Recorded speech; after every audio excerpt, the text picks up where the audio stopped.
All right, so let's try to do this one, right? The first one, you are looking for a randomly selected student, prefer cheese topping, right? So what are the cheese toppings here?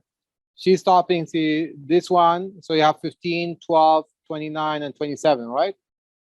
So you're gonna, that's the event cheese, basically, right? So the number of, how many of them do you want cheese? So the number of the people who prefer cheese is equal to 15 plus 12 plus 29 plus 27. Are we okay, guys, with this? Now you want to divide by the universal set. Oh, the universal set is longer. So what is the universal set here? Everything in the box here is universal set. All right. Please be careful. Sometimes on the exams, you have an extra row, total here and total here. So sometimes you have an extra numbers here and an extra number here. Do not count them in. They are meant to help you adding the numbers. That's all. Are we okay with this? So read carefully the table. If there is a total row and total column, most likely they are not included into the calculation. So again, the probability of people who like cheese toppings is going to be 15 plus 12 plus 29 plus 27. All right, divide by the total here. Whenever I say the total, is the totality of all the numbers, right? Are we okay? And I don't know if you want to do it, or I think if you add the top is 83 here and 247 on the bottom, right? Very good. And that's basically it. So you do it on the calculator, it's going to be 0336, I think.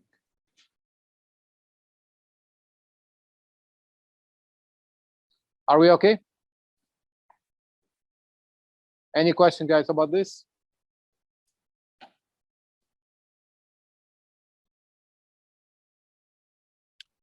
All right, so what we want to figure out here, we want to figure out what is B intersect A union C, right? So what you're going to do, you're going to start with the A union C first. I'm going to list the A. The A is Q, S, U, W, and Y, right? The C is the V, the W, the X, the Y, and the Z. So now if you want to take the A union C, you are technically taking everything in there. The union is anything you see at U14. So this is going to be the Q, the S, the U, the W, the V, the Y, and the Z.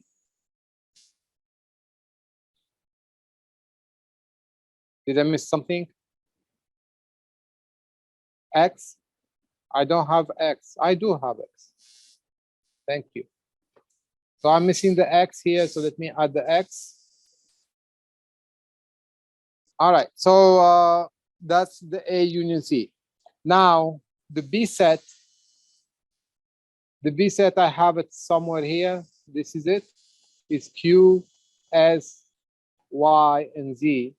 So now if I do the union, the intersection, B intersects A union C.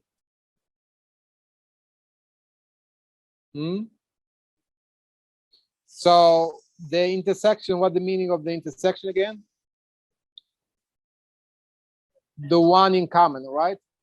Okay, so what do they repeat? The Q is repeating, the S is repeating, the Y is repeating, and the Z is repeating, right? So that's what you're gonna put in.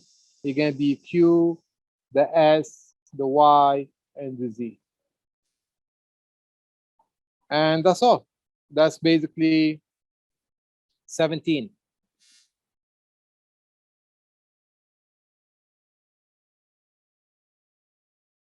We good?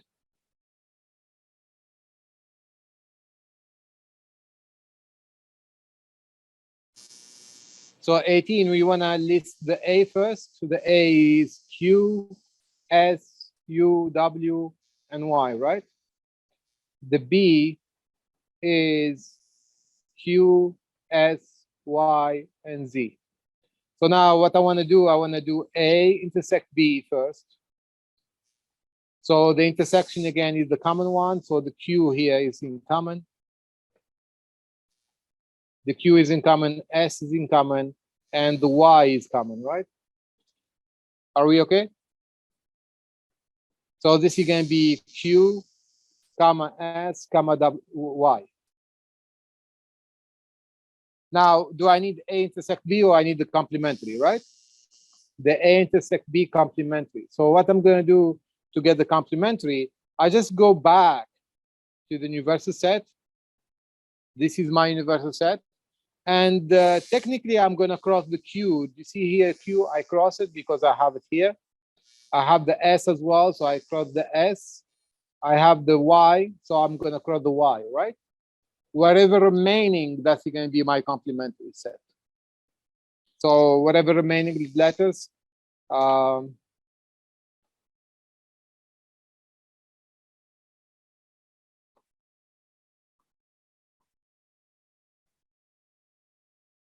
so this is going to be the remaining letters are R, comma, T, comma, U, comma, V, comma, W, comma, X, comma, Z. And that's going to be 18 for you guys.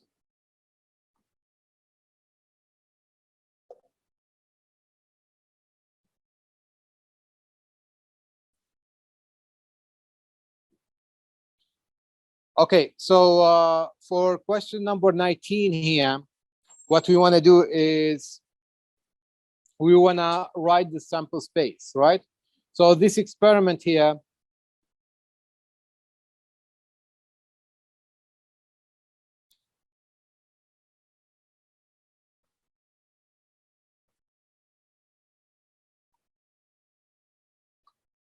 so for this experiment, we can make a small table. And in this small table, we're going to split in two. So here you're going to be the coin whenever you flip it, the vertical line. And here you're going to be the dice whenever you roll it for the horizontal, right? So the die, you're going to be having the outcomes of 6 outcomes. You're going to be 1, 2, 3, 4, 5, and 6. For the coin, you're going to be either head or tails, right? Are we okay? So what we're going to get here, if we cross them together, so you're going to be H1. That means head and 1. Head on the coin. And the whenever you roll the dice, you're going to be 1, right? H2, A3, H4, H5, H6. And then for the tails, you're going to be the same. T1, T2, T3, T4, T5, and T6. So if you want to write your sample space, you just write sample space S, open the braces, and you're going to be, you copy those outcomes, H1, comma, H2, comma, A3, H4, comma, H5, comma, H6, and then you repeat again with the tail, T1, comma, T2, comma, T3, comma, T4, T5, and T6. Are we okay? So that's your sample space. Now for, this is number 19. Number 20 is asking you almost the same thing.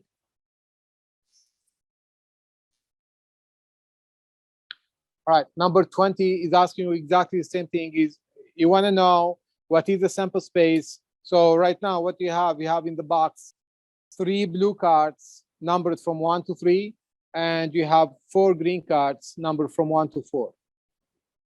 All right, and you are taking the blue first and then the green next. All right, so your sample space is going to be the first outcome. I'm going to put it in a couple. So the first one is going to be the first blue, right? Let's call it B1, blue one, all right? And then you're going to be matched with the green one. That's one of the outcomes. And then if I'm going to keep going with the greens, how many greens do I have? I have 3 greens, right?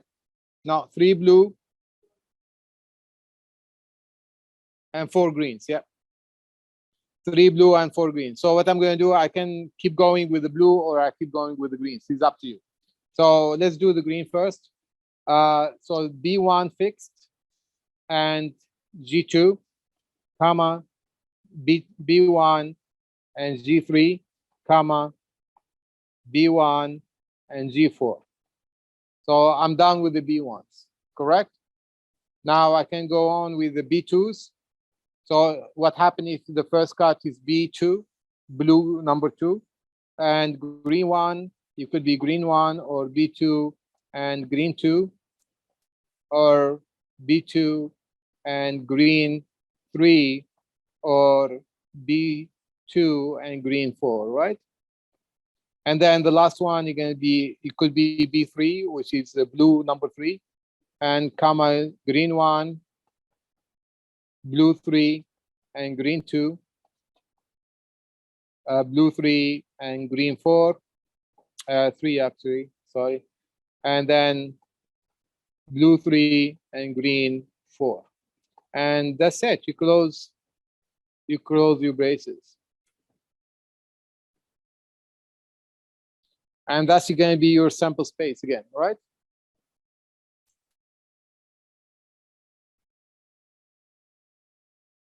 All right. Question number 21 is asking you to figure out what the probability of getting an ace card or a 7. So this is your deck of cards, and you can count how many 7s and how many aces you have, right? So the number of aces are over here, they are 4. The number of 7s are over here, they are another 4. So 4 and 4 is going to be 8.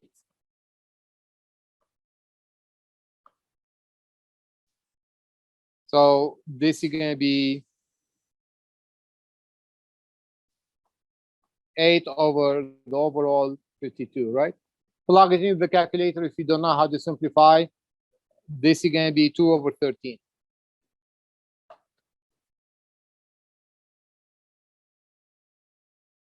So how many blue marbles you have? 5. So the probability of getting a blue marble is going to be 5 over the overall total. What is the overall total? It's going to be 6 plus 5 plus 3. 5 over 14. We good?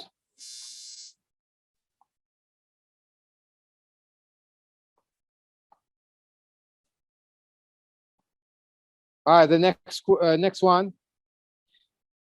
You have 2 fair dice are rolled. The sum of the numbers on the dice is greater than 9.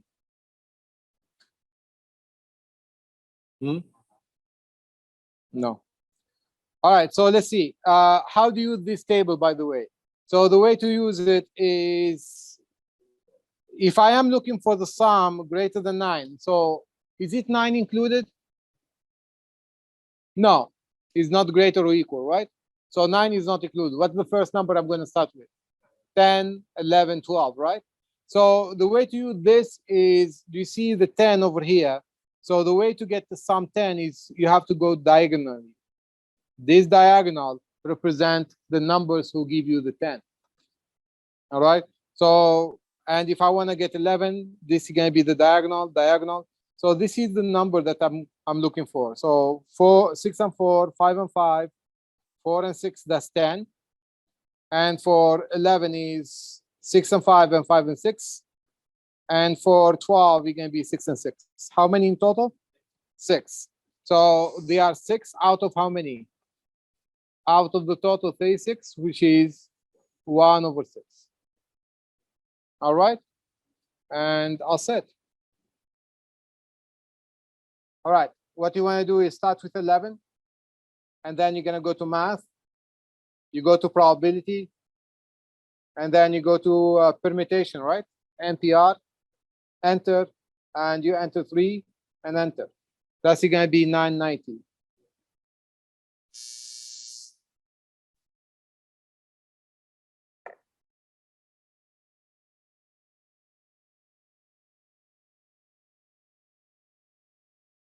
So question number 25, what you're looking for, you're looking only for the event out of this sample space that starts with The first one is 5.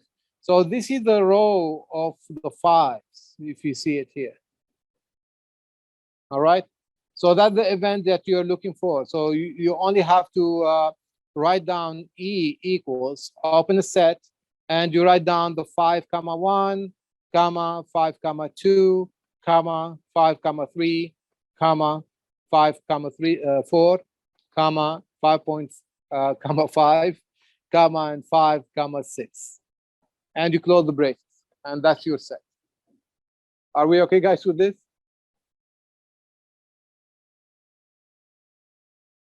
All right. The best way to solve this problem is to use the Venn diagram. So we're going to start with the box.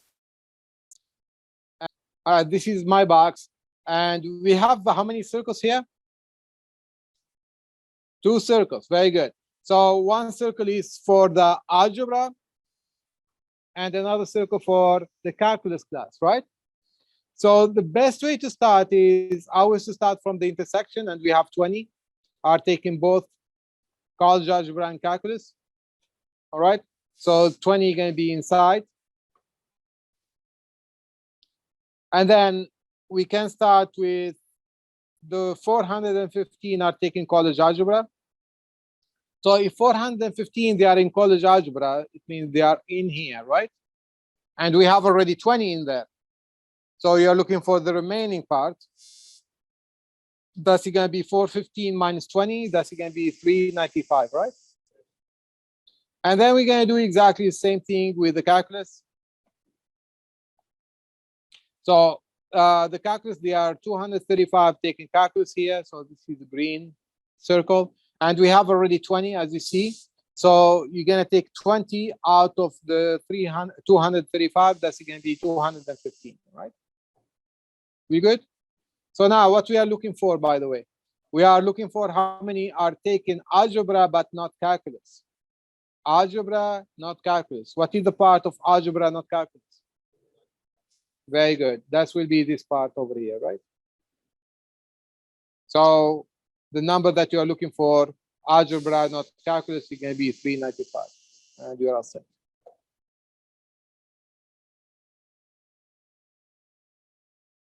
So every time you are using the odds, please use the Venn diagram. It's going to be a really simple Venn diagram, only one circle, by the way.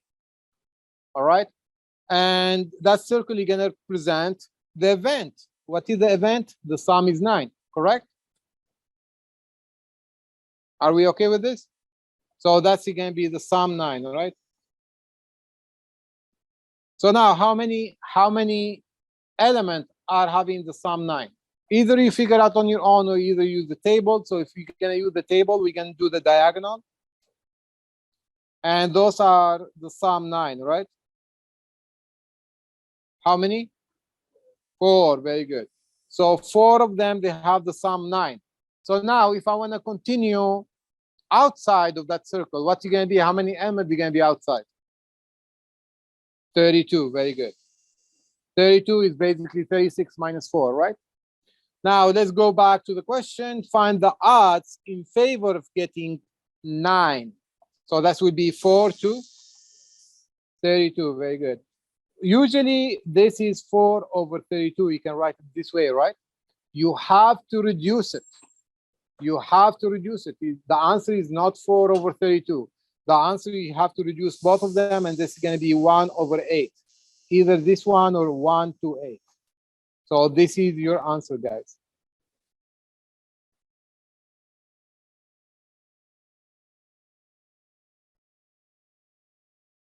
All right, so for this question, we are having the odds and we are looking for probabilities, right? And how we do it again? The Venn diagram. So you're going to start, this is 28. So we're going to start with a simple Venn diagram, a circle inside the square. And you're going to do basically the odd in favor of a horse winning a race. So the circle you're going to be winning is 4 to 3. That means 4 inside and 3 outside, right?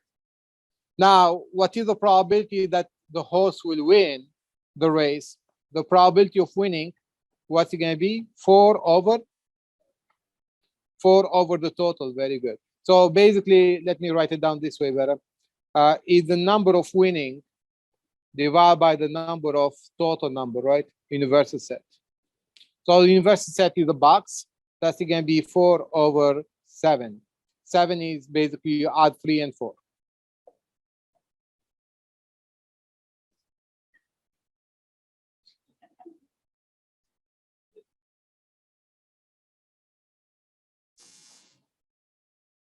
So again, 29, we have another odds and odds in favors. Yes.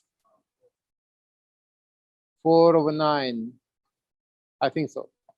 So we start to, again, it's the same method, right? So we're going to do the Venn diagram. We do this. So what the circle represents?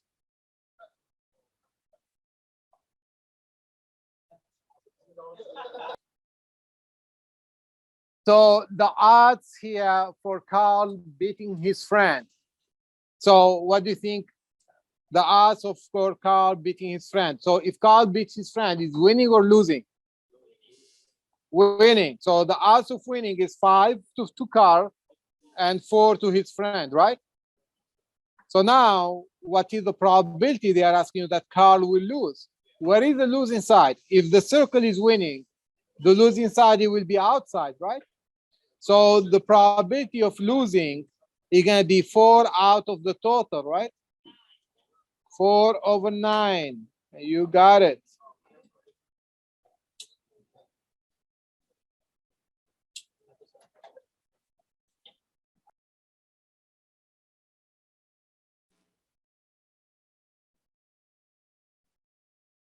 All right, so for question number 30, you have 2 ways to do it. Either you're going to use the probability formula, and what we mean about probability formula is going to be probability of A plus probability of B equals to the probability of A and B plus the probability of A or B, right? So the union is OR and the intersection is AND.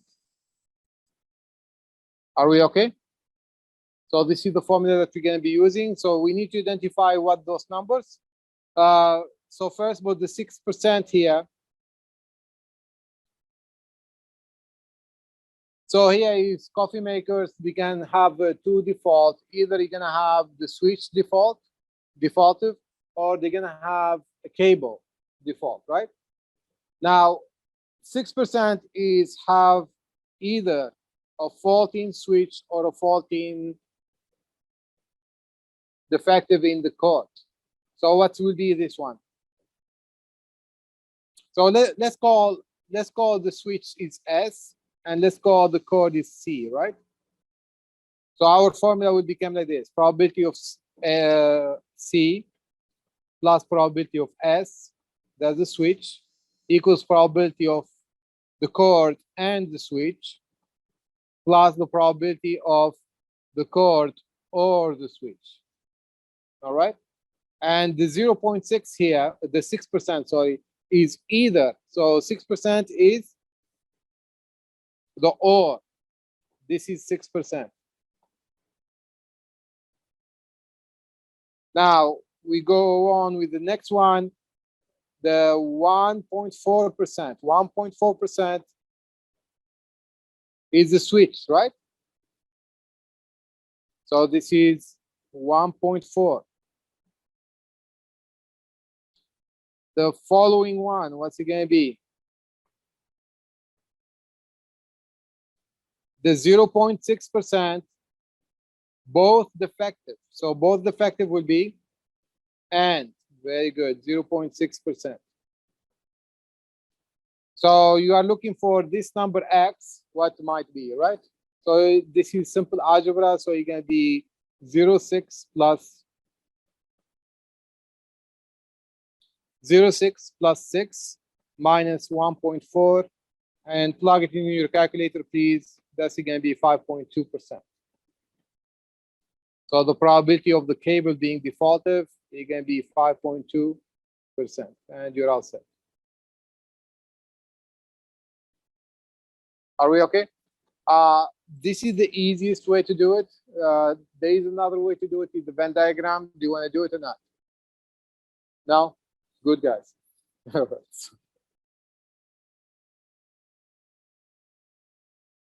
So the issue here is with the question.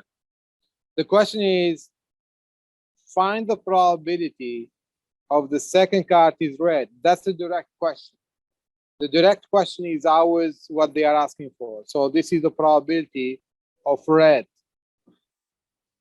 And then they posted the sentence starting with giving that the first card was a hard card. This is a conditional probability, right? So whenever you are using conditional probability, what you're going to do, you're going to probability of red giving is a heart, right? That's the probability you are looking for. Are we okay? You understand what we are looking for, right? So now, this you can do it in many ways. You can use the formula. There is a formula for this. Or you can use it by the tree diagram. The tree diagram, I think, is easier. So what I'm going to do in the tree diagram, I'm going to choose what the probability of getting a red. Not red, sorry. The first one is going to be a heart. What the probability of getting a heart? Probability of heart will be how many hearts you have.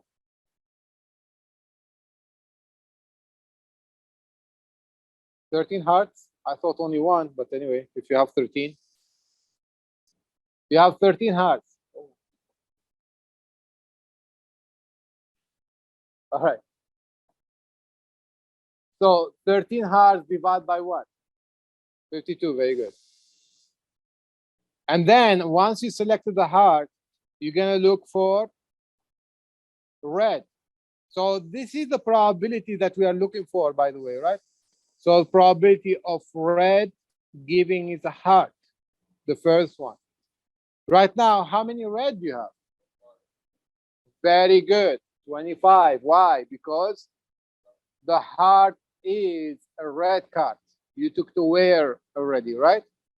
So if you take one heart away, there is only 25, not 26. So that's 25 cards out of 51 cards, because you remember the first one that you took? And you are all set. So that's the probability you are looking for. That's 25 over 51. Are we okay, guys, with this?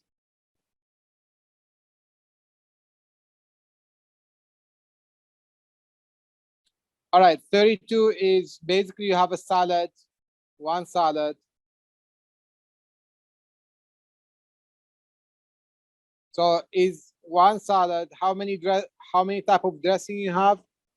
7. And how many choice of different toppings? You're going to be 2, right? So that's a multiplication principle. That's going to be 14.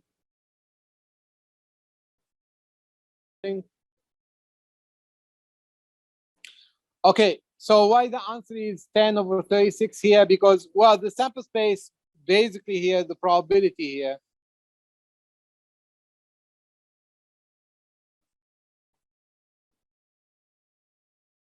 All right, the probability of any event is the number of the event. How many in the event divided by the number in universal set, right? The universal set is everything. So this is 36 on the bottom, correct? Now the event, what is it?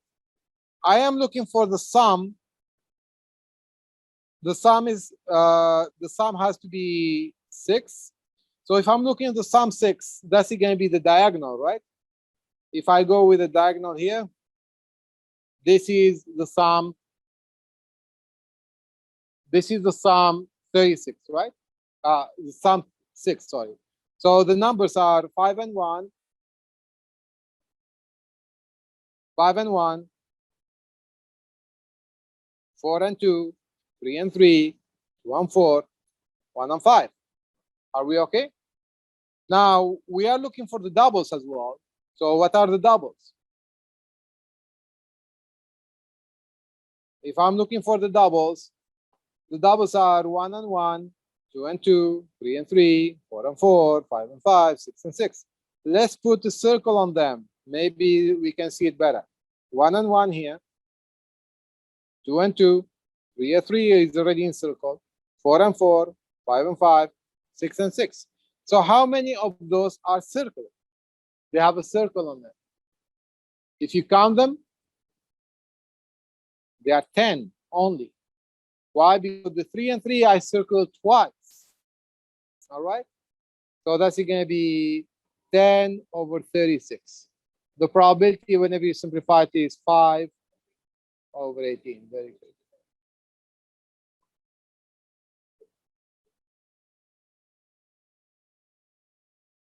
All right. So the best way to do this, I think, the probability of having a red is going to be the number of what?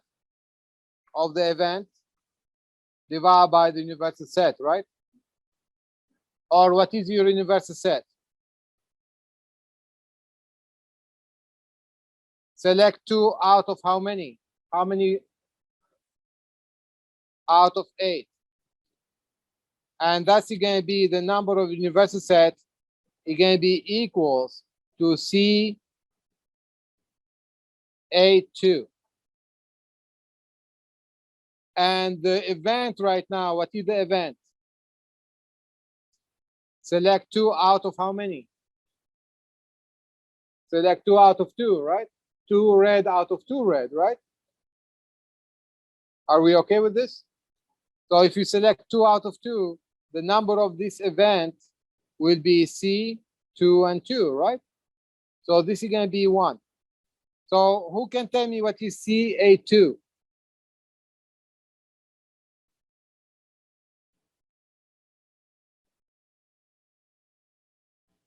$28. So this is going to be 1 over 28 then. That's what you said, right?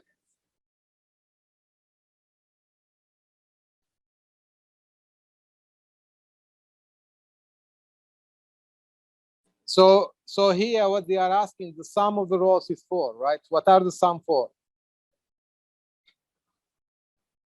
The sum at 4 is going to be this one, right? And they are asking you, so either this one, and this one. But they put and word here, and one row is 1. So either the first one or either the second one. Because I have 2 and 2, 2 and 2 is not going to be counted, right? So my event that I'm looking for is it's going to be either 3, 1, or it can be 1, 3. That's all. That's the event. They ask you here to write it in a set event notation. That's all. No probability involved, nothing, right? All right. The question here, please pay attention, guys. This is really important. Here we are using the t-score normal distribution. All right. So they gave us the mean equals to 500. So that's going to be the mean equals to 500. And did we get the standard deviation? Standard deviation is 100, right? So right here, the standard deviation. So what's the meaning of this? Let me try to graph my standard normal distribution. This is my normal distribution. I have, well, that's that's a pyramid. All right, so this is going to be the mean is 500, the middle. Sigma is going to be 100. I'm trying to explain it, right? So we are looking for what the probability below 650. So where 650 going to fall in? After the 500 or before? After. So 650 going to be somewhere here, right? So this is my X value, by the way. So now below will be this one below. That's the X below, right? I rate the vertical line, and actually I am looking for this area in here. That's the probability I'm looking for, right? So I'm looking for this area. We stop at exactly at 650. So this is what we are looking for. This is the probability. This is the probability that X is less than 650. And that's what we want to figure out. Are we okay? Now, how did I do it before? The way I did it, I told you to write down the equation first. X less than 650. I put space purposely there. And then I'm going to use the standardized formula. So what is the standardized formula? Z is going to be equals to the X minus the mean divided by sigma. So I'm going to do the transformation to all of these, the variables. What I have two of them. So this is going to be X minus the mean divided by sigma. X minus the mean divided by sigma. And remember, you know, the mean equals to 500.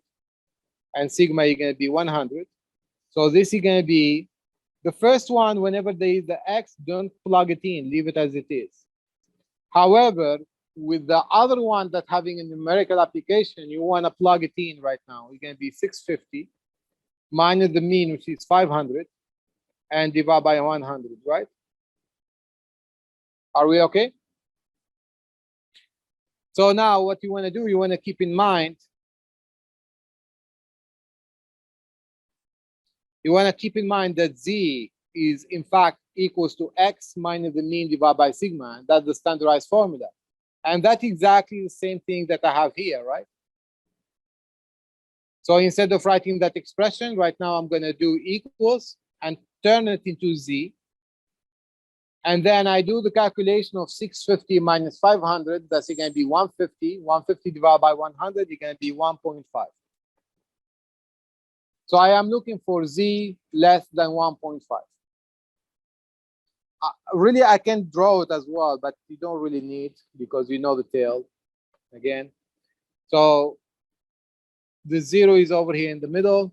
1.5 is going to be on the right. And you are looking for this area over here. All right. The only difference here, this one is the Z-axis. So every time we are on the Z-axis, what we have access to? Access to the Z table, right? So I'm going to go back to my Z table. I'm going to figure out, is it a big tail or small tail? Obviously, I'm right here. That's a big tail that I'm looking for, the area, the yellow area, right?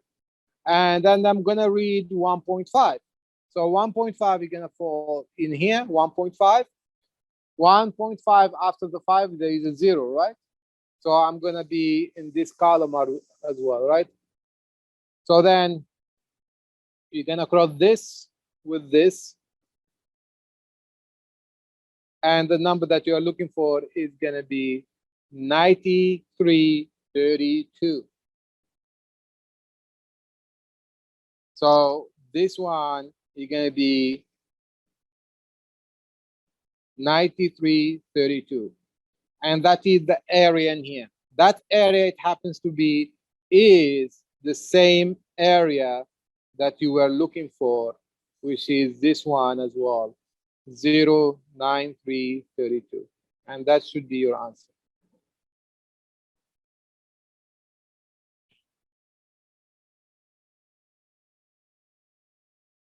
That's right. All right, with the numbering method, right? So numbering method, you're gonna go to every partition and you give the number. So this will be 1, this is 2, 3, 4, 5, 6, 7, and 8. There are 8 parts. We good? So I'm gonna start listing A. What is A? A is 2, 3, 5, 6. Everybody see it, right? So if I go to A, that's the number I'm going to circle, right? We good? And then I'm going to go to the B.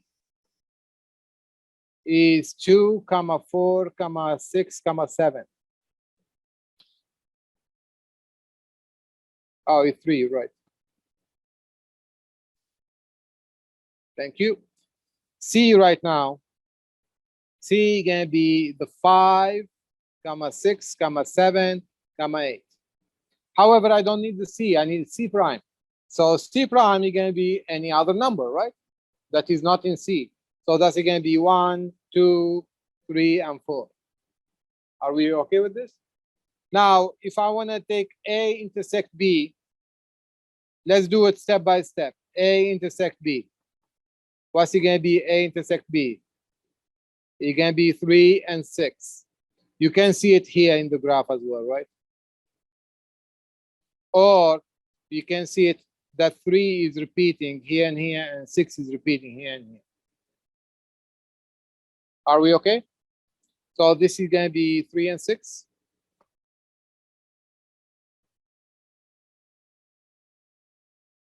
Now I'm going to include with this C prime.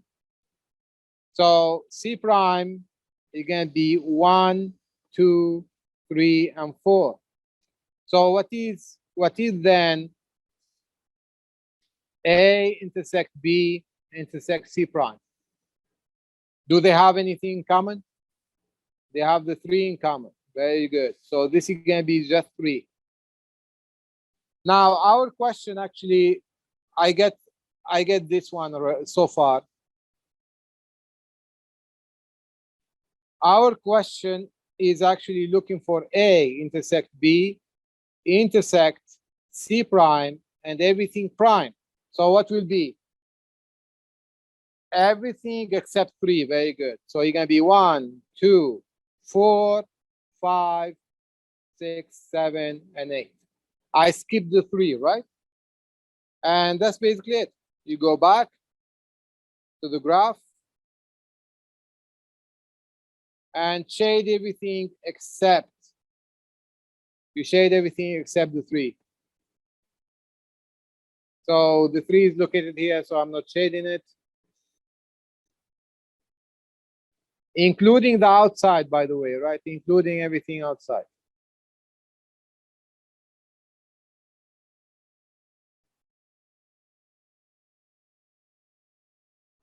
All right, make sure the 3 here, the 3 is not shaded.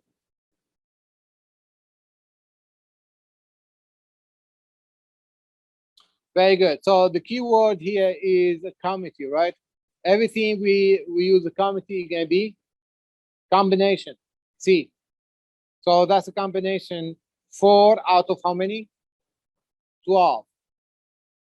C, 12, 4. The calculator, so you're going to be on, you're going to type in 12. You go to math, you're going to go to probability, you scroll down to combination, and then you put 4 in and enter, right?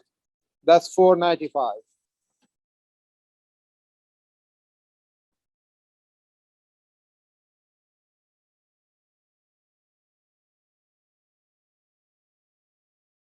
All right, pay attention, please.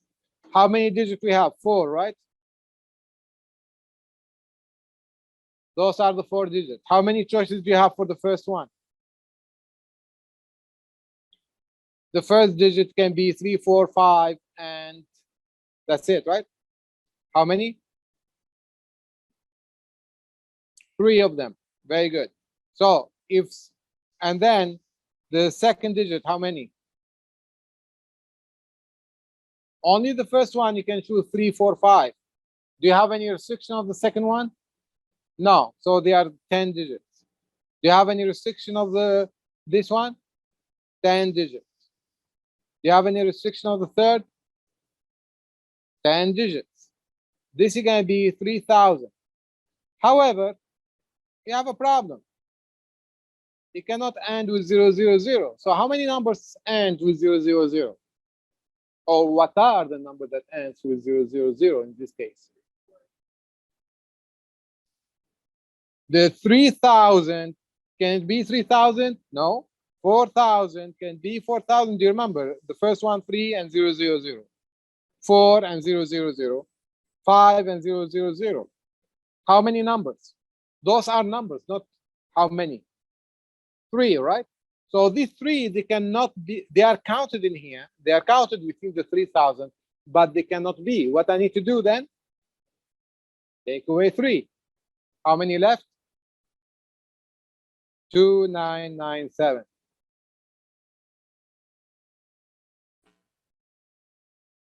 All right, so number 40, what we're gonna do here, we have to use the formula I hope you remember your formula, guys. So the formula is saying the number of A plus the number of B, this is going to be equals to the number of A union B plus the number of A intersect B, right? Okay. So then you just have to go and fill up this is your formula. And we box it again. All right. We're gonna go back to the formula. N of A is 20. So that the union is 58. The intersection is 16. So the number that you don't have, you're gonna put it X. This is really a simple algebra equation. X is gonna be equals to 58 plus 16 and minus 20, all right? Okay, and did you do your calculation? Please use your calculator and hopefully you end up with 54, right?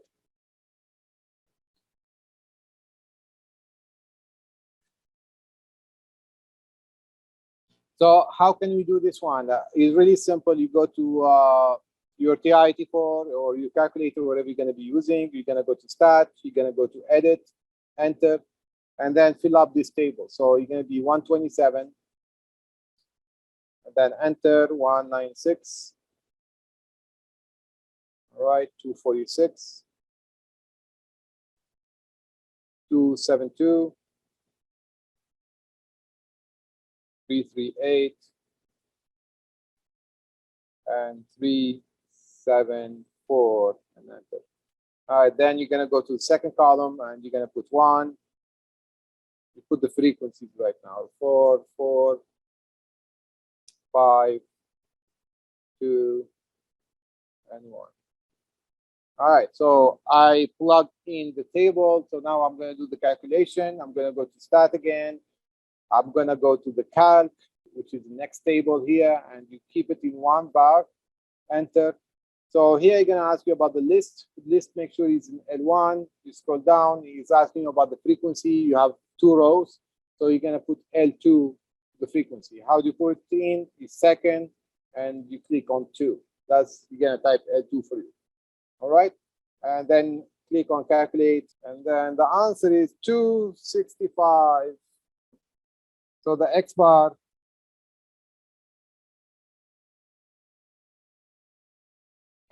here is going to be equal to 265.947. All right, I hope I get the right answer right now.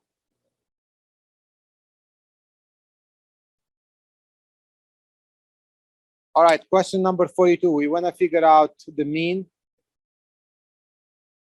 Okay, we're gonna do exactly the same thing. So we're gonna clear the calculator first, the table, right? So I want to clear this table. Whenever you go to table, I want to clear it. So the way to clear it, you go to second and plus, you go to memory, and then clear 4, number 4, clear our list, enter. So now whenever you go to start again and edit, you're gonna have everything clean, right? So now we're gonna put the numbers. The first number is 6.718.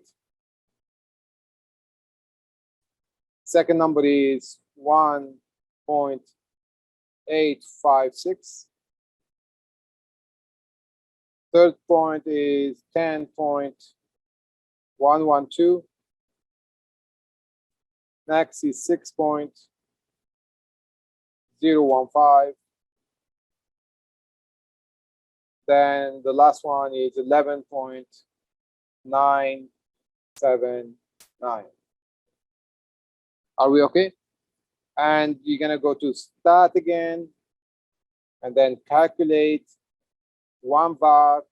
Now the problem, be careful here, we have only 1 column, so you're gonna do only L1. L1 here is by default is over there. L2 you have to clear it. You are not supposed to have L2 there. All right, and then you're gonna go to calculate and enter. And you are looking for the mean. The mean is the X bar.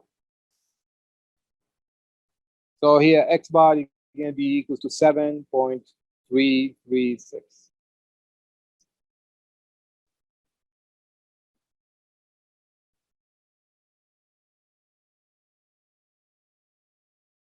All right, question number 43. You are looking for the median. You can technically do it with the calculator. However, this is really easy. You're gonna waste a lot of time doing it on the calculator. So what you're gonna do is, oh, by the way, if you wanna do it on the calculator, you just have to scroll down after entering the number. You scroll down, you see the median over here.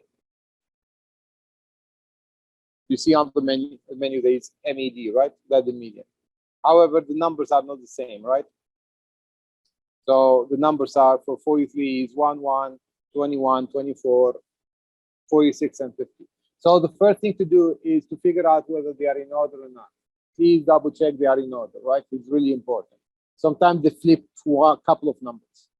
All right, so sometimes they are tricky. So now there are 6 numbers. So the middle of 6 numbers is going to be right here, right? Is empty. We are not hitting any number. So whenever we don't hit any number, we're gonna do the average of these 2 numbers. 21 plus 24 divided by 2, that's the average. And that's going to be 45 divided by 2, that's 22.5. That's going to be your median, right? And you're all set.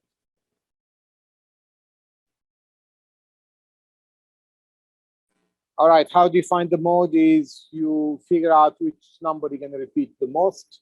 And obviously, it's 93 here. Is repeating 3 times. That's the most that repeats. And the mode you're going to be ending, the mode you're going to be 93. And you're all set. If you have 2 modes, that's going to be bimodal, and usually going to give you 2 numbers, right?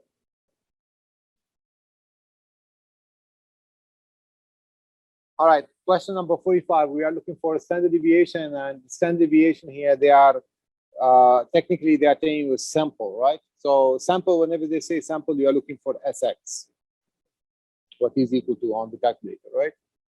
Okay, so what you're going to do? First of all, you're going to clear your memory. So you're going to go to second and plus. You go to number 4, clear all the list, enter, and then you're going to go to statistics, edit, and fill up the table. So the table is going to be 48, 64, 67, 65, 40,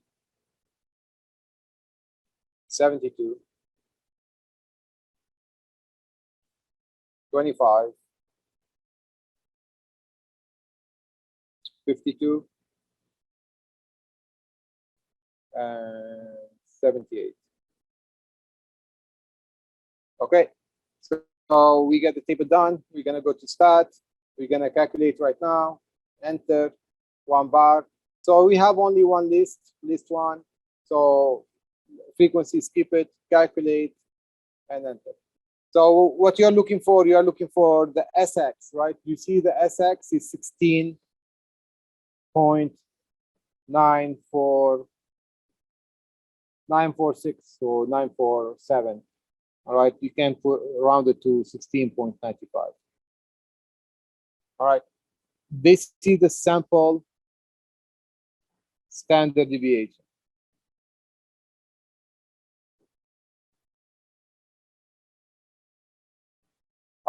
If they switch the word from sample to population, standard deviation would be the sigma x. The sigma x there, you can see it 15.977, right? So usually I rarely saw like looking for the population during the exams. So usually they stick with a sample. If you have any doubt, please ask, right? Okay.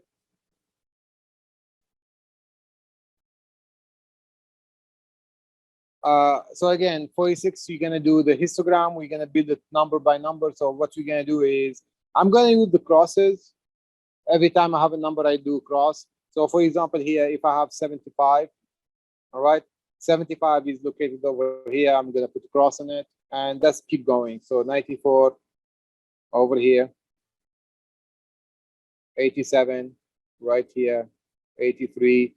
So 83, you're gonna be another cross, second one, 78. You're gonna be another one here, 72. And the 70s, 65. 60s, 75. In the 70s, 82 in the 80s, 78 in the 70s, 97, 90s, Make sure they are leveled. All right, so 72 here,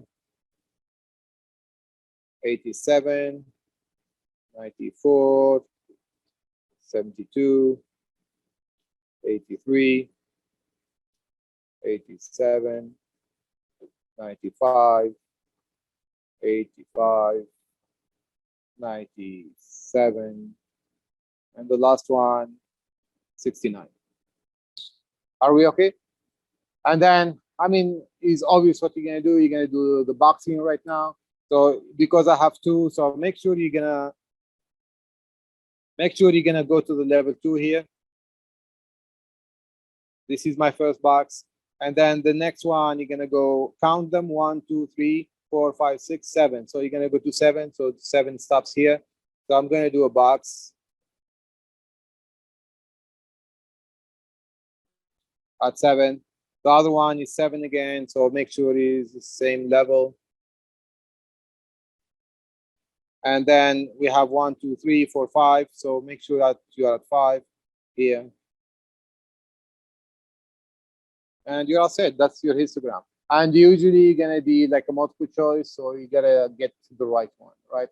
It's really simple. All right, for this question, it's always helpful to be able to graph it. If you can graph it, it would be great. Please try to learn how to graph this, right? So every time they are talking about standard normal distribution, so the fact it is the normal distribution, you're going to be a bell shape. Not exactly. There you go. That's the bell shape. The fact that they are saying the word standard, so what the meaning of standard, that means the mean here in the middle, you're going to be 0, and sigma, you're going to be 1. And this is going to be the z-axis. Are we clear with this? Yes? Now, he's asking you the probability of z greater than 0.6. So 0.6 is going to be located after the 0. This is 0.6 here. That's z equals to this one. So if I raise the vertical line here on that one, greater, you're going to go on the right side, right? So you are looking for this area. So that's what you are looking for. This is the probability of z greater or equal than 0.6.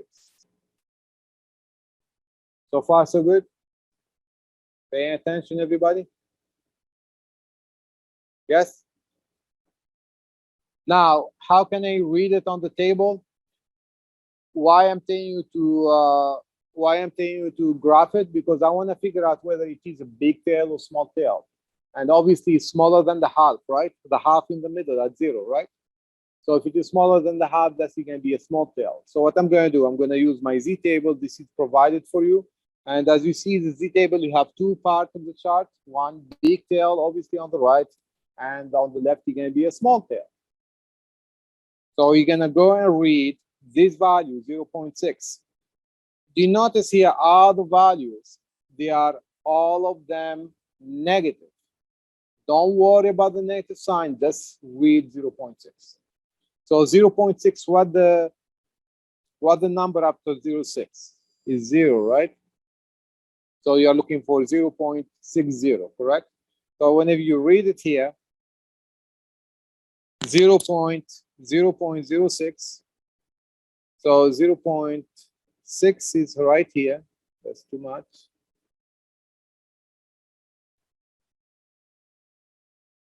All right, let's do this again. 0.6 is right here. And the 0 is obviously the first one, all right? The first column. So you're going to look for this number, 2743. All right? So 2743, what the meaning of this? This is, if I am drawing it on the chart, that's the area of this one, 2743, right? Or our area that we are looking for is nothing there, is on the other side. But because the graph is symmetrical, all right?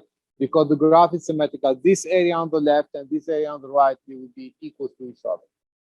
So this one would be as well 2743, 0.2743. So you understand it? So this is the 0.6 here. This is minus 0.6. So that's why I'm using the reflection in here. So for this answer, what's it going to be?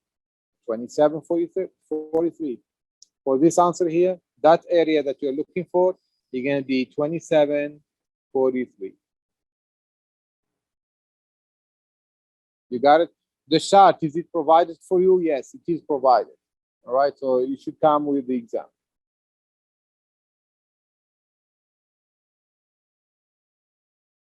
All right, question number 48. We are looking for the same thing. So here, they give you a chart, they didn't give you the equation. You can write the equation if you want to, so you should be able to write it down. So this is the probability of Z what? Is it greater or smaller? Anybody can do it? Greater than 0.5, right? 50 if you want to. Okay? So now, again, the only thing you got to figure out is it a big tail or small tail? What do you think? Is it a big tail? Small tail, because it's less than a half. So I'm going to go to this table, which had the small tails over here, right? And read 0.5. So 0.5 is going to be 0.5 and 0. That's going to be the number you're looking for. 30, 80, 85. All right? And you're done. So this will be as well 30, 85.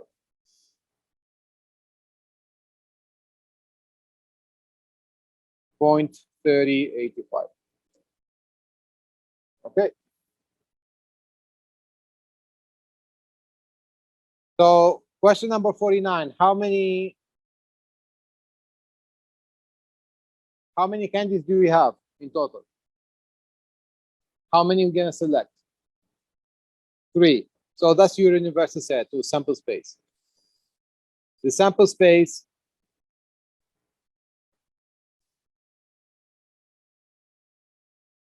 is select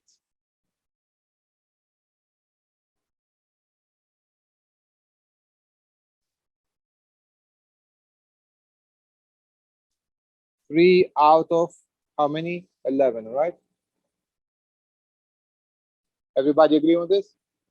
So how many can we get from there? So the number of sample space is going to be combination, right? Every time we use a select word, combination 11, 11, 3. That's the sample space. Now I want to figure out what is my event. You're going to select what? 3 candies, but the candies are having 2 out of how many? No. 3, 2 out of 3, right? You have 2 orange out of 3 oranges, right? So 2 out of 3, and you're gonna select again 1 candy, which is the lemon flavor, out of how many? 2. So whenever you select 2 out of 3, that's C3, 2. Whenever you say and, the and is a multiplication. And whenever you say select 1 out of 2, that's a combination 2 and 1. Are we okay? Now, your probability that you're looking for, the probability of any event E, is going to be how many elements in E divided by how many elements are into the sample space, right? So how many elements we have in E? We know what is it? C3, 2 times C2, 1. That's how many elements in E. How many elements are in the sample space? C, you're going to be C11, 3, right? I believe everybody can plug it into the calculator. Let me try to do it in a different calculator. Math tool, scientific calculator. There you go. All right, so what we said, scientific calculator. On the numerator, you're going to be combination. All right, so you're going to be combination 11, no, 3, 2. And then we're going to multiply it by, again, combination and 2, 1, right? 2, comma 1, below the parentheses. So that's the numerator divided by the denominator. You're going to be combination again. And we have 11, comma 3, right? All right, so that's the probability, 0.0363, right? 0.036. I hope you get the same answer as well.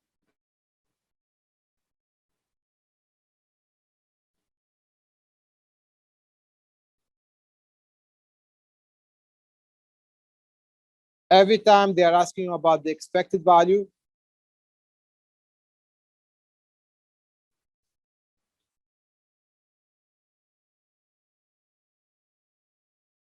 the expected value is actually the mean, all right? And the mean in the calculator is the x bar, all right?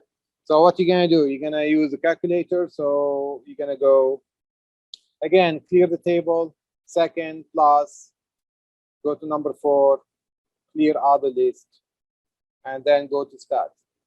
Edit. All right, in edit, your z is over there. They are the variable x's, right? So you're gonna plug in 3, enter 6, 9, 12, and 15.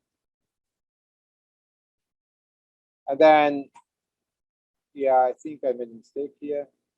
9 here, 12 here, and then 15. And then you go to next column and you put the probabilities. If you have a TI-84, you don't have a problem with the probabilities. Put them as they are. If you don't have a TI-84 and your calculator does not take probabilities like decimal numbers, multiply that other numbers by 100, for example. You don't want to multiply by 10 because you're going to end up with decimal numbers again, right? So you multiply by 100. So instead of 0.14 there, I can put 14 instead. All right, you're gonna come up to the same. So for me in the TI-84, I can use 0.14 or 14. Some other people, their calculator takes only the frequency as numbers. So you have to put 14 instead. So I'm gonna put 14 here. That's to the next one, you're gonna be 19. The next one, you're gonna be 36. The next one, you're gonna be 21. Next one, you're gonna be a 10, right? So once you get all of that set, you're gonna go to calculate right now, stat, and then you calculate and then enter. So you have L1 and you have L2. So make sure you enter the frequency in L2, second and 2 there, and then enter, calculate, and that's what your X bar is gonna be equals 8.82, and that's all. All right, so if you want to use the formula here,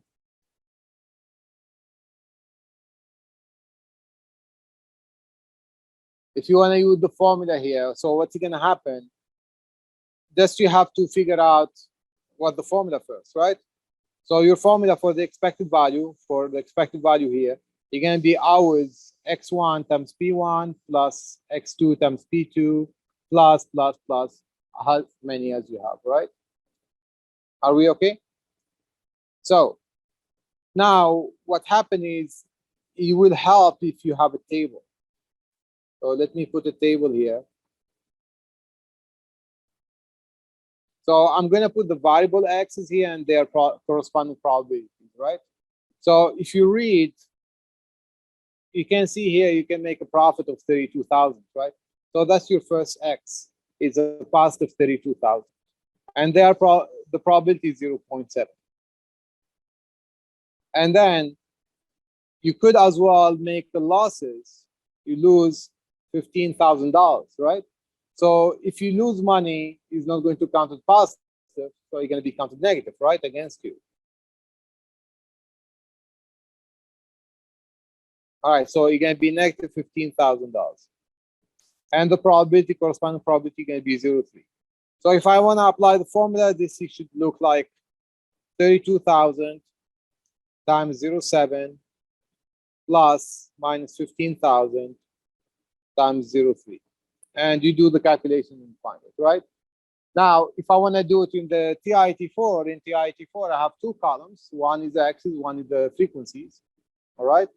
So again, you can do the frequency as 7 and 3 instead of 0.7 and 0.3, right? It doesn't hurt. So let me do it on the TI-84. So I'm gonna clear the table again. Second plus, go to number 4, clear the table, enter, and then I go to stat and edit my table. So on the first line, I'm gonna put 32,000 positive, enter. And then I'm going to put negative 15,000, right? Enter.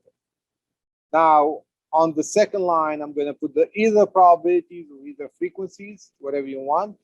So if I want to go with the frequencies, I can multiply 0.7 by 10. That's going to be a 7 there. And here you're going to be a 3, right? You cannot do this on the formula, by the way. The formula that we have here on the bottom, it has to be 0.7 and 0.3. We're clear, right? You cannot play with that. Only on the calculator you can change it. And that's it. You're gonna go and start.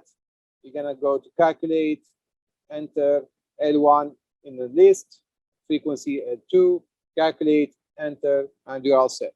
So what you're looking for, the E is actually that the X value as well, the X bar, and that's gonna be 17,900. So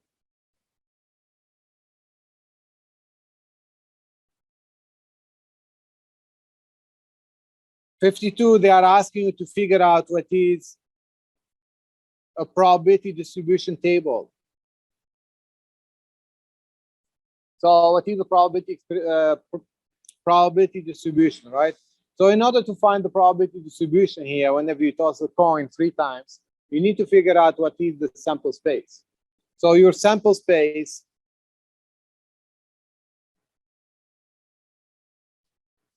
the sample space is what, right? So what's it going to be? If you toss 3 coins, what's it going to be the outcomes?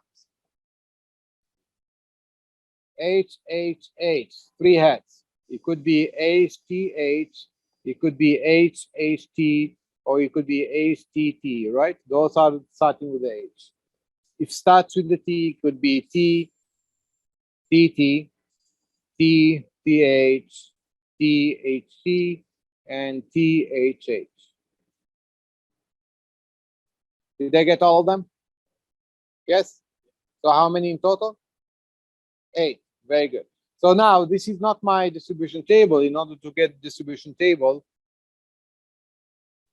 so I'm gonna need to put the variable here. Well, my variable X is the number of what? The number of tails, right?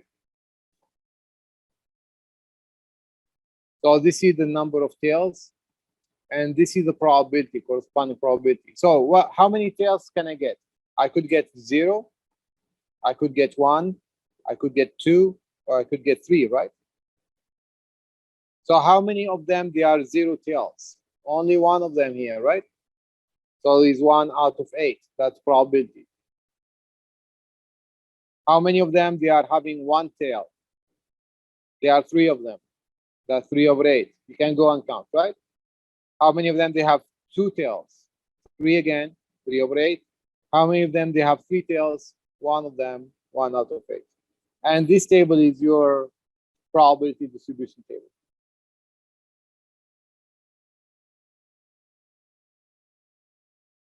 All right, we are looking for the standard deviation, and we have this table grouped data. So whenever we have a grouped data, what we need to do first?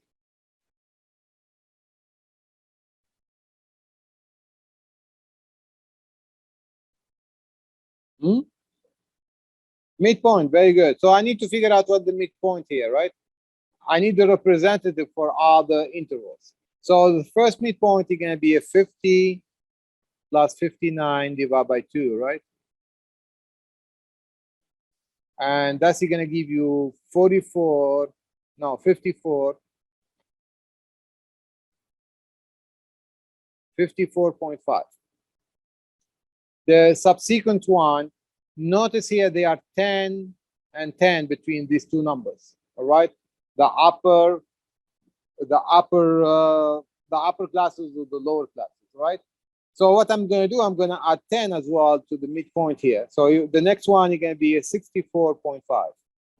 The next one is going to be a 74.5. I don't have to do the calculation of midpoint all the time. The following one, 84.5, and then the 94.5. I hope this is clear, right? So once I get that is done, I'm going to go and put it in my calculator. So first of all, I'm going to go second and plus to clear the table. I'm going to go to 4, enter, clear the list. Once the list is clear, I'm going to go to stat, edit, enter, make sure you are in the first line. So you're going to click enter the 54.5 first,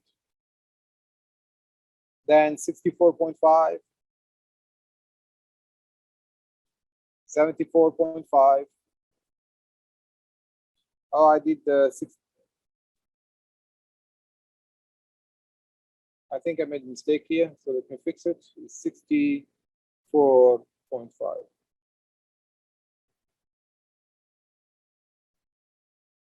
All right, the next one is 84.5. And the next one is 94.5. And then I'm going to go to the second line and put the frequencies. So the first one is 10, 12, 6, 5, and 5. All right, all set, everybody?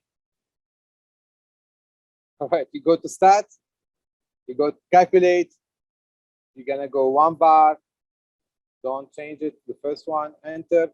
Make sure the list L1 you have in the list. On here, you're going to put the frequency. You're going to go second and 2. You put L2. And then you do the calculation. And what you are looking for here, you are looking for the standard deviation. So the standard deviation of this data, this is, even if they don't tell you, we are looking for the SX, a sample. Usually, you are looking only for the sample. So this SX is going to be 13.695. Round it if you need to do that, right?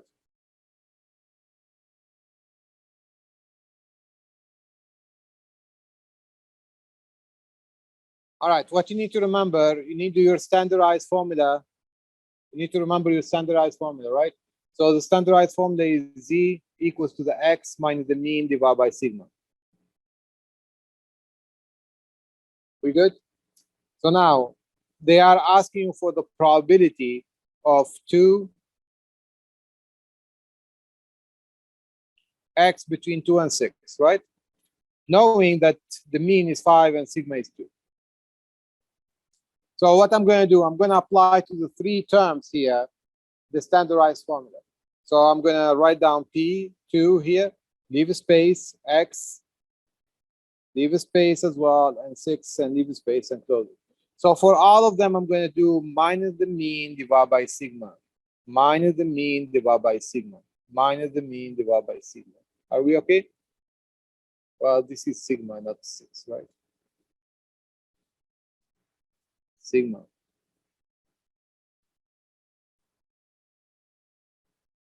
Everybody all right? So now, once we get this, I'm gonna plug in the mean and sigma next to the number by their values. So instead of the mean, it's gonna be 2 minus 5 divided by sigma, which is 2. Only next to the numbers. 6 minus 5 divided by 2. For this one, this part here, remember X minus the mean divided by sigma is the same thing, right? That one, at the formula. So I'm gonna write down Z then, because it's equal to Z eventually, right? Are we okay? So you type in Z and you do the calculation. So 2 minus 5 is going to be minus 3. Minus 3 divided by 2 minus 1.5 here. Let's do equal Z. Let's do equal 6 minus 1 minus 5 is going to be 1. 1 divided by 2 is going to be 0.5. So I am looking for the Z between minus 1.5 and 0.5. So what I'm going to do right now, I'm going to use the table as it is, read the numbers as they are, All right, minus 1.5. So minus 1.5 is going to be minus 1.50. Minus 1.50 is going to be this one is 0.0668. So this number actually going to go in here. 0.0668. Are we okay? The other one is 0.5. I'm going to go into the table and look for 0.5.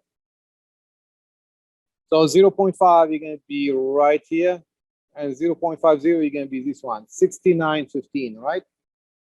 So I'm going to put this one, is going to be 6915 over here. And what I do between these two numbers, I just take them away from each other. So I need somebody to do the calculation here. So the probability that you're looking for is going to be 0.6915 minus 0.0668. And that's going to be equals to 0.6247. Thank you. And that should be your answer.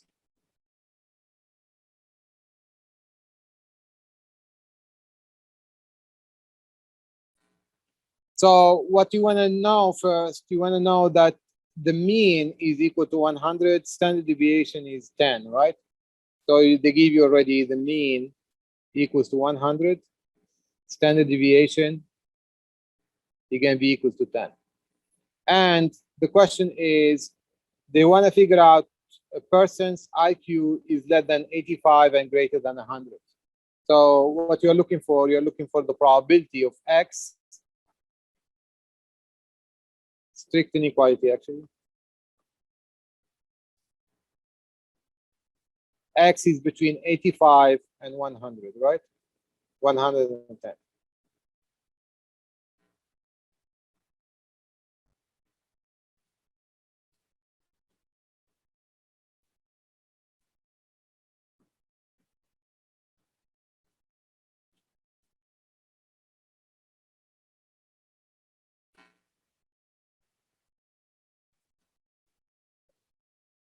All right, question 55, guys. What they are asking for here, you have a population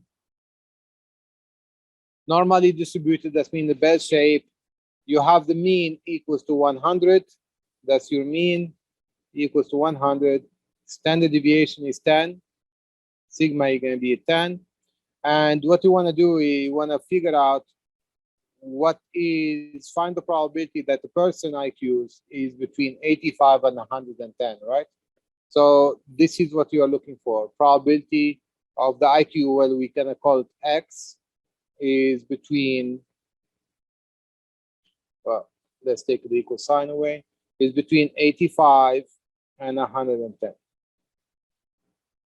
Are we okay? Now, the way we did it this one before, so what you're gonna do, you're gonna put space between them, 85 space, less than X space, less than 110, and space, and close the parentheses. And then what we're gonna do, we're gonna use the standardized formula. Let me remind about standardized formula. Z equals to X minus the mean divided by sigma, right? So what we're gonna do is we're gonna do this formula for all of them. So we're gonna do minus the mean here, divided by sigma, minus the mean, divided by sigma, minus the mean, divided by sigma. All right? And this is gonna be the probability. So for the first one, every time you have a number, plug in the mean, which is 100, and sigma is 10. Plug it in. If you don't see a number like X, just keep it as it is, right? You substitute that one by. So this is going to be 85 minus 100 divided by 10. X minus the mean, this entity over here is the same as this one. So you're going to write down Z instead. All right? And this is going to be 110 minus 100 divided by 10. So if you do the calculation, 85 minus 100 minus 15 divided by 10, it's going to be minus 1.5. This is the Z here. 110 minus 100 is going to be 10. 10 minus, divided by 10 you're going to be a 1, right? So you're looking for the z is between minus 1.5 and 1. So what you're going to do, you're going to go to the table, read it as it is. So this is my table. So I have two values, right? Minus 1.5. So minus 1.50, you can read it right here. Minus 1.5 and 0. Minus 1.5, and the first one is 0, right? So you're going to be 0.668. Okay. So what's going to happen? You're going to cross them around. So 0.668, you're going to go here. And for the 1 value, you're going to go to the other side, right?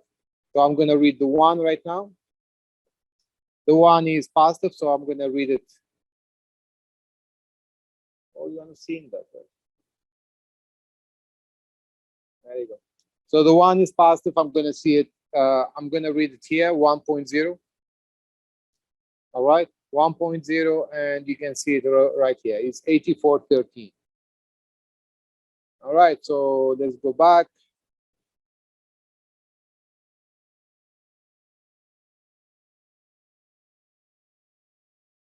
So this is going to be 8413. All right, so what you do with these two numbers, you do the subtraction between them, right? So you're going to go to the calculator. You do your magic. I know how to do everything. There you go. So 0.8413 minus 0.0668. And that's 0.7745.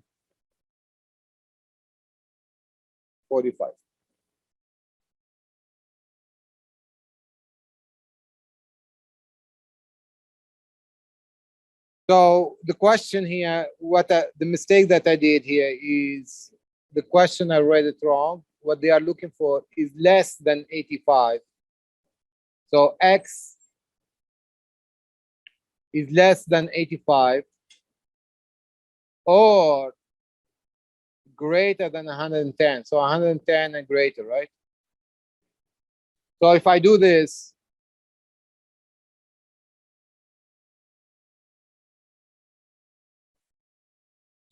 all right, so let's say this is 100 over here.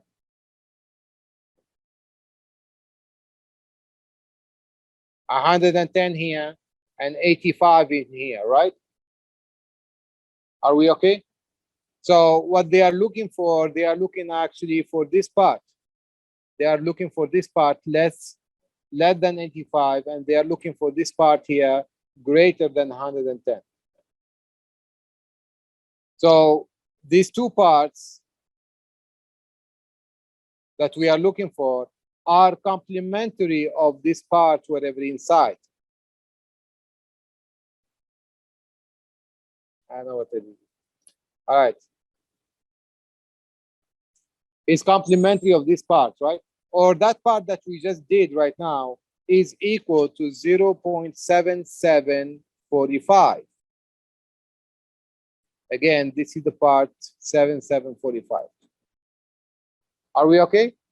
So if I want to get the yellow area right now, what will be the yellow area? The total area is 1. So the yellow area here, this one and this one here, you're going to be 1 minus 0.7745. And that's what you should get, 0.22 and 55.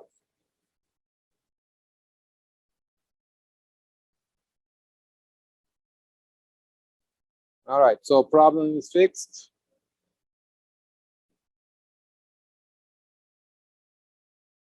All right, for these two questions, the question is on the top, right? So find the variance. This is the question over here. Can you see it? Yes. So the question is to find the variance. And what is the variance right now? You need to know the formula. So the variance of anything is going to be equal to the sigma. Well, if it is population variance or it is sample variance, right? But usually we use the sample variance. So you're going to be the Sx and squared.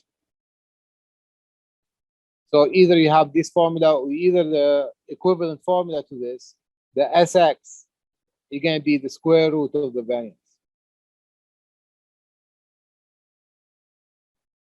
So if you have the variance, you can get the standard deviation. And if you have a standard deviation, you can get the variance, right? Through these two formulas. So in other words, what you need to find first, the standard deviation. And then from standard deviation, you're gonna square it in order to get the variance, right? Okay, so that's a calculator problem. So let's start.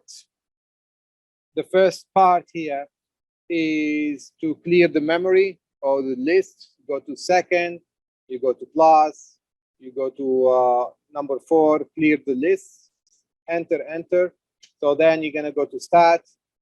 And I am in 56, so I'm going to enter the numbers, right? Edit, enter, and I'm going to go to the first column, 6, enter, 3, 4, 19, and 4.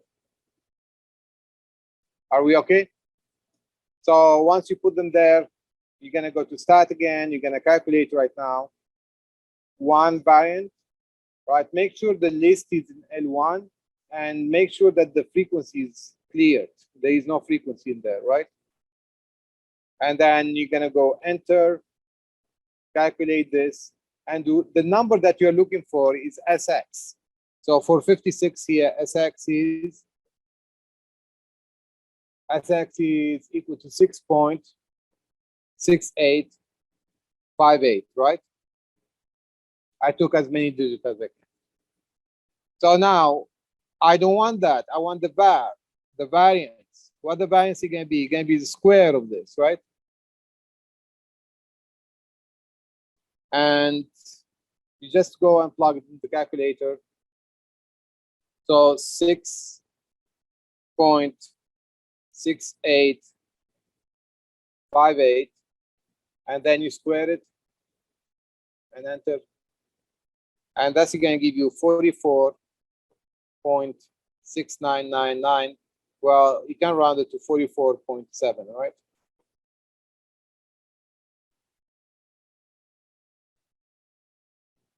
$57 is the same story. All right. So you're gonna go and enter the numbers again, but you have different numbers. So let's do it anyway. Clear the, well, we can clear the memory later on. So you go to stat, you go to edit. If you want to clear the memory without going to the list, you can go up. Once the L1 is highlighted, you can clear it and then enter. That's you're going to clear all the list, right? And then again, what you're going to do, enter the number again. This is going to be 64, 14, 35, 60, 23, and 69. And then you're going to go to stat. You're going to calculate 1 bar, enter, frequency is empty, enter, and that's what you got here. So the Sx in this case is equal to 2325. All right. And what you're going to do, you're going to square it. So you're going to clear this 23.25 and then square it and enter. That's going to be equals. So the variance is going to be 2325 squared, and that's going to be 540.56.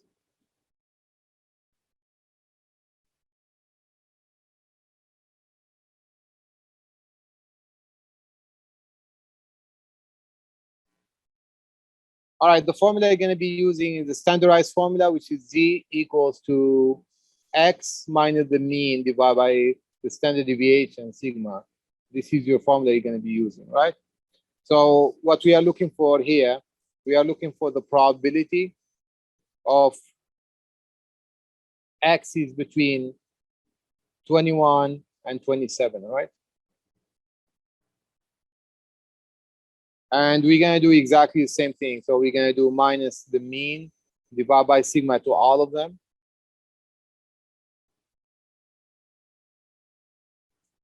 And this is going to be equals to the probability.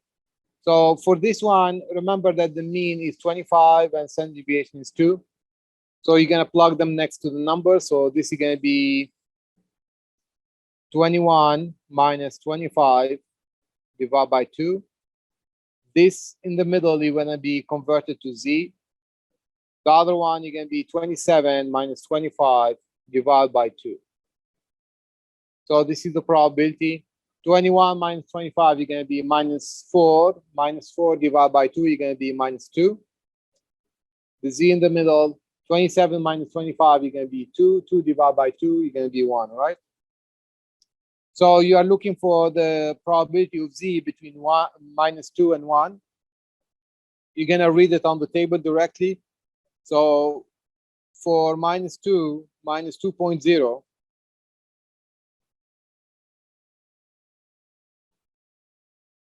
so minus 2.0, you're going to be right here. That's the number you're looking for, is 0.228. All right? So this number, you're going to be put on the other side, 0.228. And for this one, you're going to be put here, and you're going to put a minus sign, right? Let's read the one right now.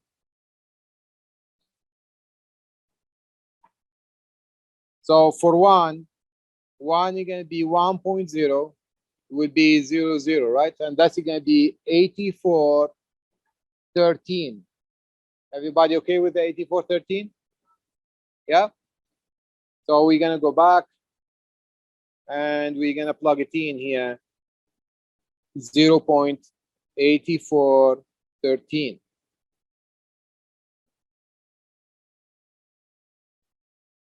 All right. And then we're going to calculate this. So plug it into the calculator again. We have 0.8413 minus 0.0228. And that's going to be 8185.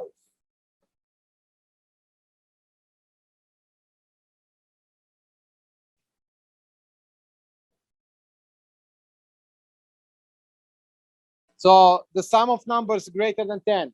What is the sum of numbers greater than 10? If I'm going to go greater than 10, is it 10 included? No, so I'm taking only the 11 and 12. How many are there? 1, 2, 3. So there are 3 out of how many? Out of 36. You simplify it 1 over 12. We good? And that's it.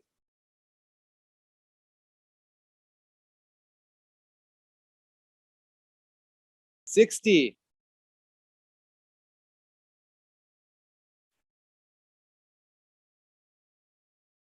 So a die is tossed, and be careful over here. They are not asking about probability. They are asking you to describe. Yeah, on set notation. So what you are doing is you are writing the set. Whenever you write set, open a braces and put the numbers. So now let's see what are the numbers that we are looking for. The first toss shown a 2. So which one? The first toss showing a 2? It will be this one over here, right? So you're gonna write all this yellow row, and that's gonna be 2, 1, 2, 2, 2, 3, 2, 4, 2, 5, and 2, 6. And you're all set. That's your sample space. All right, the first method here, what you can do, you can use the formula, the number of in A plus the number in B, you're going to be equals to the number of A union B plus the number of A intersect B. Are we okay? So if I use this formula here, if I use the formula here, you're going to be A, what is in A? 35, the B is 24, A union B, we don't know X. The number intersection is going to be 3, right? So if I'm looking for X, minus 3, basically, minus 3 here, minus 3. So you're going to be at 35 plus 24 minus 3. And the X is going to be equals to 56. You got it? Now, are we looking for, this is the number of A union B, right? We are not looking for A union B. What we are looking for? Complementary, right? Everything else. So if I am looking for the number of A union B prime, this is going to be the number of the universal set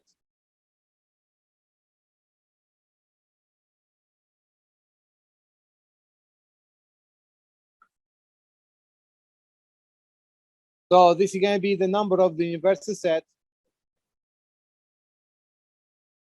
minus the number of A union B, right? That's going to be a 60 minus 56. That's going to be a 4. Are we okay, guys, with this?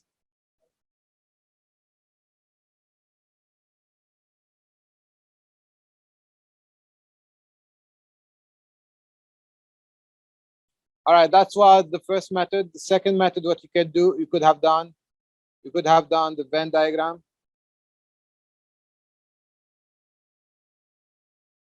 So the Venn diagram, you're gonna have 2 circles. And right here, that's the first part we're gonna start with.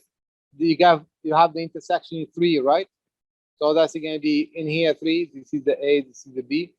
And then if I'm looking for the B 24, so I have already 3, that's 21. And if I'm having the number on A 35, I have already 3, so that's 32. If you add them all, 32 and 3 and 21, you're going to be 56. But remember, the universal set is 60. So whatever remaining is 4 outside to get to 60, right?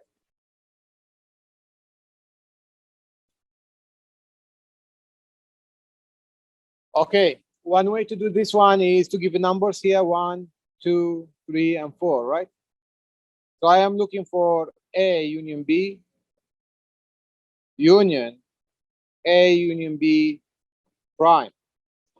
So can you tell me what is A? Oh, A intersect B, sorry. Can you tell me what is A intersect B? 3, very good. This is 3, right? This is a union. Can you tell me what is A union B? 2, 3, 4. So right now I'm taking the complementary of it, right? So 2, 3, 4 complementary. What's going to be 2, 3, 4 complementary? It can be just 1. 3 union 1. It can be 1 and 3. If you have to shade it, just shade everything in here.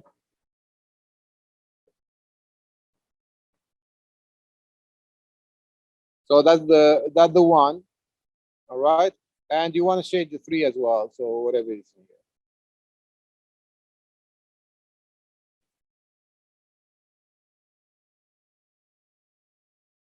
All right. So for the first one here, 63, what they are asking you for, they are asking for the probability of Z between these two numbers, 0.55 and minus 0.55. So what you're going to do, you're going to read the values as they are, right? So I'm going to go to negative 55, 0.55, 0.5 is right here, and 5, the other 5 is going to be this column, right? So I'm going to go all the way this column. Oh, I forget that I'm not. All right. So I'm going to go all along this column, right? Whenever you cross them both together, That's the number that you're looking for, right? So this is it. 2912. That's for the negative one, yeah.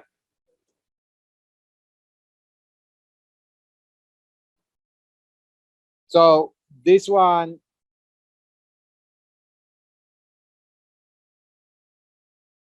you're gonna go here. That's 2912. All right. Now I'm gonna go to 55 and read the same thing, right? So I'm gonna go to 55.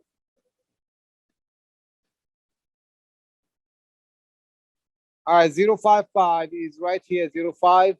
The other 5 is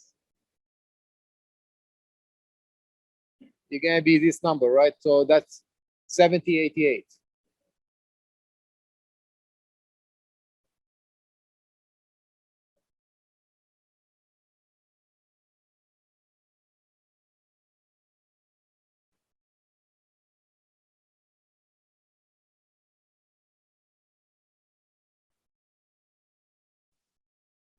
And you're gonna use the calculator.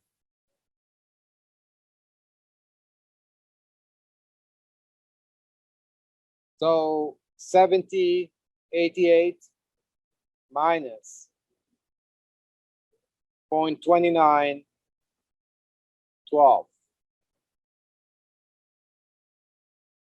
4176. Thank you.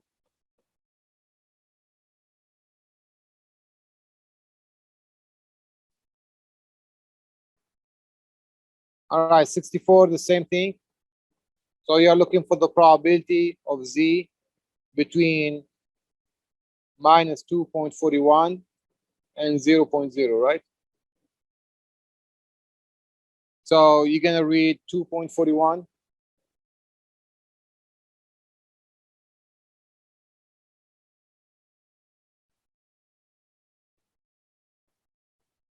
All right, 2.4. 2.4 is right here. 241, you're gonna be this one, right? So 41 is basically you go down this way. Yep. That's gonna be 0080.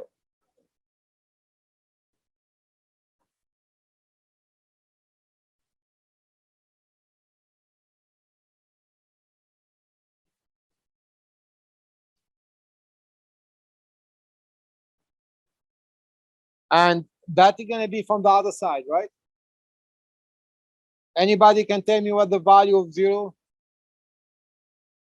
Very good, 0.5000. And you can read it on the table as well, right? So if I go to the table, 0.00 is gonna be right here. You have it in both tables, by the way. Either you're gonna read this number over here, that's 00. All right? Or either you're gonna read this number over here on top, which is this one over here, that's 5,000 again. All right. And that's all. You do the calculation. So this is gonna be 04920. That's gonna be your answer. Sorry.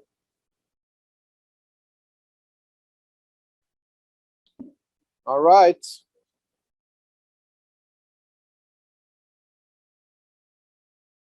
All right, the winning in favor of winning a particular lottery is 1 to 2,000, 2 million, sorry, 2,700,000. So if I do my Venn diagram and the circle of winning, what's it going to be inside the winning? 1, thank you. It should be a small circle, a dot, all right? And outside of the winning, you're going to be 27,000,000. All right? So if I'm looking for the probability of winning, what's going to be probability of winning? 1, very good, excellent.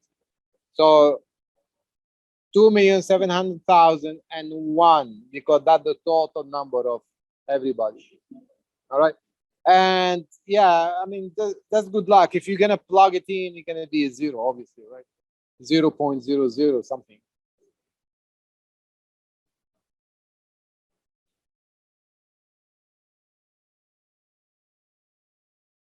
So reading the question here, this is the question, find the probability that the student's favorite topping is.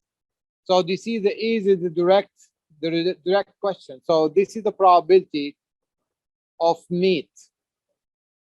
Meat is the direct question, right? Now is coming the word given. Given make the, yeah, given basically you're gonna do fraction, all right? Given what is given that the student is the junior, right? So given is junior, that means the junior is gonna be on the bottom here. Are we okay, guys, with this? So the way we learn it, we say our the bottom one, it became what? The universal set. You understand? So you go to the junior, all right? You go to the set of juniors, and this is your new universal set.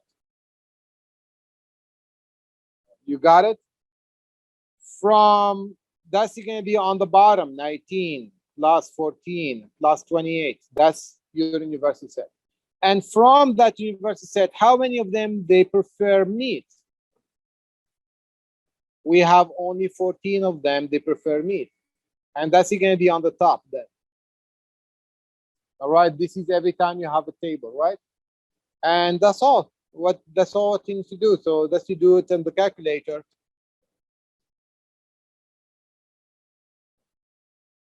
All right, so we're gonna type in 14 first, divide, open a parentheses, and you type in the sum, 19 plus 14 plus 28. Close the parentheses and enter. That's gonna be 0.2295.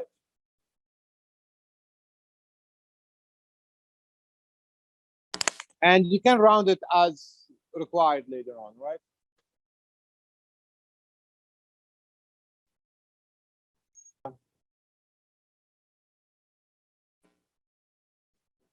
All right.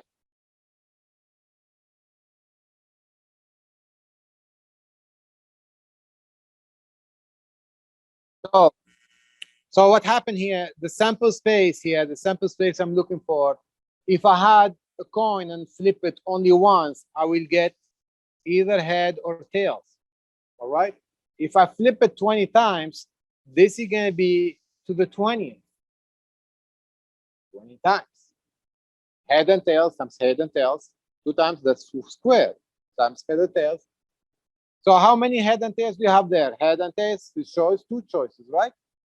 So if I'm looking for the number of sample space, how many elements in sample space, you're going to be 2 to the 20.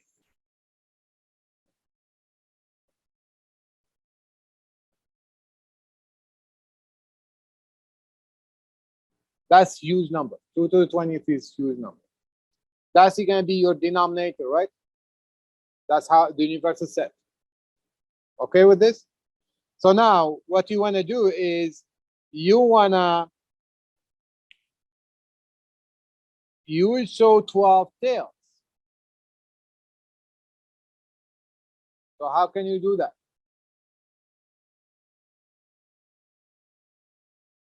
Basically, you have 20 positions and you want to choose where you're going to put the tails at, right? So you want to put it here, here, here. So you are choosing how many locations? You are choosing 12 locations out of how many? 20.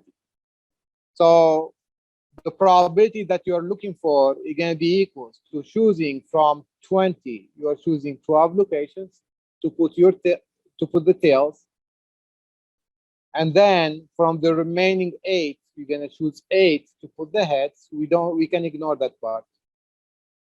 And then on the bottom, we divide by the universal set. What is the universal set? 2 to the 20th. So C8 is going to be 1. That's going to be C20 12 divided by 2 to the 20. All right, that's what you're going to end up. So in the calculator, what you're going to do?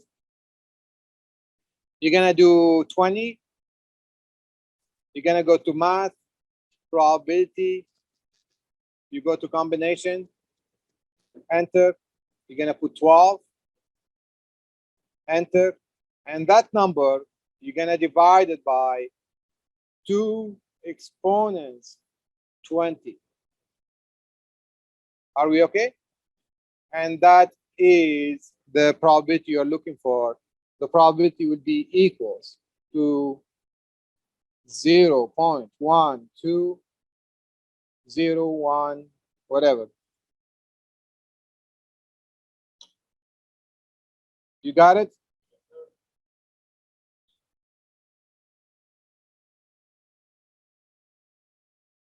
All right, so for this question, guys, they are asking you to build up the table. All right, the frequency table. So the first interval, what's going to be the first interval? Starting with 0 to 4. What's the second interval? You're going to start from where? Thank you. That's 5 to 9. And then the subsequent one is going to be from 10, 14, and then you're going to be 15 to 19. Are we there yet? No, we need one more. And then we're going to do from 20 to 24. We are, so I'm looking to the numbers, the highest numbers, where you're going to go, right? So this is going to be the interval.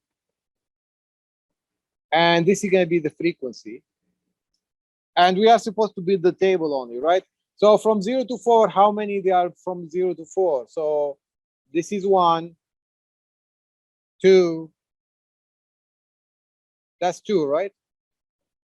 And for the other one, 5 to 9, 1, 2, 3, 4. This is going to be 4. Now from 10 to 14, 10 to 14, how many? I don't see 13 here. Yes, 1, 2, 3, 4, 5, 6. The other one, what? 15 to 19. Anybody get 15 to 19? How many? 4. And from 20 to 24? 20 to 24. So this is 1, 2, 3, 4. And that's your distribution frequency table.